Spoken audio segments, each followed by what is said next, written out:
नाज़रीन अवामी न्यूज़ में खबरों सिलसिलो जारी है। इन वक्त ठुल मां ख़बर ईंदा ठुल जे मक़तूलन शहीद ڈاڪٽر احمد नوناري शहीद معصوم सईद अहमद भट्टी जे قاتلن जी गिरफ्तारी लाइ वारसन ऐं जदोजहद एक्शन कमेटी ठुल तरफ़ां जमाल जो शुबड़ो आदरेश सिंधी कामरेड असगर अली लाशारी ऐं ॿियनि प्रेस क्लब ठुल अॻियां एहतजाज कयो। इन हवाले सां वधीक तफ़सील ॿुधा रहियो ठुल मां अवामी न्यूज़ रिपोर्टर नबी बख्श पंहिंजी हिन रिपोर्ट में। बिल्कुल असां हिन वक़्तु बीठा आहियूं ठुल प्रेस क्लब ते, जिते 12 महीने अॻु ڈاڪٽر احمد नوناري ऐं सईद अहमद भट्टी ते बेदर्दी सां क़तल कयो वियो आहे। अॼु ताईं उनजा क़ातिल गिरफ़्तार न आहिनि थिया। जदोजहद एक्शन कमेटी तरफ़ां अॼु ठुल प्रेस क्लब जे साम्हूं एहतजाज अॼु उन ॻाल्हि ॿोल कंदासीं उनजो छा चवणु आहे। ठुल जा गैरतमंद क़ौमी कारकुन सरापा एहतजाज आहिनि उन ज़ुल्म जे ख़िलाफ़, उन जबर जे ख़िलाफ़, उन ॾाढ जे ख़िलाफ़, उन अन्याय जे ख़िलाफ़ जेको बेगुनाह रत वहायो वियो, जेके बेगुनाह खून कया विया। पुछणु चाहियूं था हितां जे चूंडियल नुमाइंदनि खे त कहिड़ी दर्द जी दवा आयो। ठुल जे माण्हुनि सां छा अवां वेसा घातनि जी हिकिड़ी नई तारीख़ जुड़णु चाहियो था। को बि ठुल जो मसइलो अवां हल करण जे मूड में न आहियो। पंहिंजे इन आमनियत मां, इन फिरोनी सोच मां निकिरो। ईअं न थिए जो हीअ अंगो घड़ा, हीअ पहिरियों घड़ा क़ौमी कारकुन जॾहिं मैदान ते निकिरंदा पोइ अव्हां खे हीअ कोट, हीअ महल, हीअ बंगला, हीअ जेको रियासती जेको अव्हां जो ॾाढा ई अव्हां खे बचाए न सघंदो।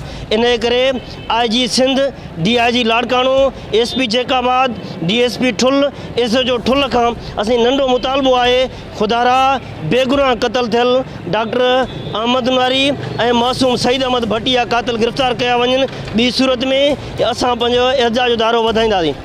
शहीद ڈاڪٽر احمد नوناري जा जेके मुख्य जवाबदार आहिनि उहे सरेआम घुमी रहिया आहिनि ऐं मुसलसिल उन नूनारी बिरादरी उन्हनि जे वारसनि खे, शहीद अहमद जे वारसनि खे जेको आहे उहो धमकाए रहिया आहिनि ऐं उहे इहो चाहिनि था त हीअ एहतजाज तां बि हथु खणनि।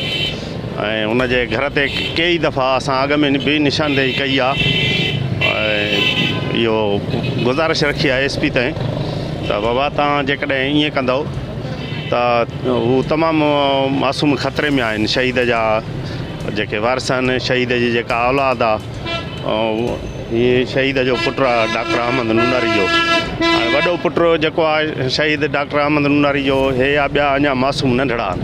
हाणे हीअ वीचारा राति जो छा ॾींहं जो पोरियो कंदा आहिनि, राति जो निंड करनि या उन घुंझनि सां मुक़ाबिलो करनि। हू बार बार महीने में 2 दफ़ा 3 दफ़ा हिन जे घर ते अञा चोरी जी नियत सां अची ऐं हिन खे हिसाइणु। ऐं असां हिन जे लाइ जेको आहे SHO ठुल, SP जेकाबाद या DIG खां इहो मुतालबो था करियूं त हिननि मासूमनि जे लाइ कुझु कयो।